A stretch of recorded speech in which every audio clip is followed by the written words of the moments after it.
প্রতীক দিয়ে সেই ইলেকশন থেকে শুরু করে সব কিছুই প্রভাবিত করতে চাচ্ছে। নিশ্চয়ই এটার পিছনে কোনো অসৎ উদ্দেশ্য রয়েছে। প্রতীকের মধ্য দিয়ে যদি নির্বাচন থামানোর কেউ পরিকল্পনা করে থাকে যে আমি প্রতীক দিব না, আপনার অধিকারটা দিব না, সেই অধিকারের প্রশ্নে আমরা কম্প্রোমাইজ করব না।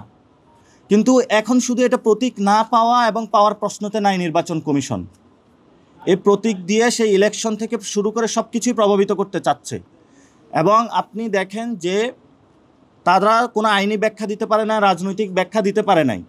নিশ্চয়ই এটার পিছনে কোনো অসৎ উদ্দেশ্য রয়েছে। আমরা এটা তাদের কাছে বলেছি।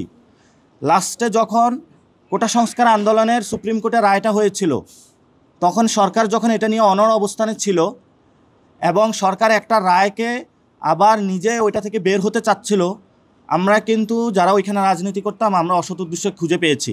ওদের স্বপ্ন পূরণে পাশে থাকতে পেরে আমরা গর্বিত। ফলত সেই অসৎ উদ্দেশ্যটা কোথায় গিয়ে গড়িয়েছে আপনারা ভালো করে জানেন।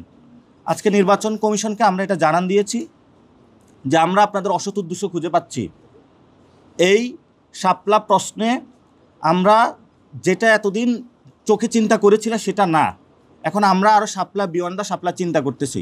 অর্থাৎ নির্বাচন কমিশন যে শাপলা দিচ্ছে না অথবা দিবে না, শুধু এই প্রশ্ন না, শাপলা দিচ্ছে না বা দিবে না কেন, সেই প্রশ্নটা নির্বাচন কমিশনকেও আপনাদের করা উচিত।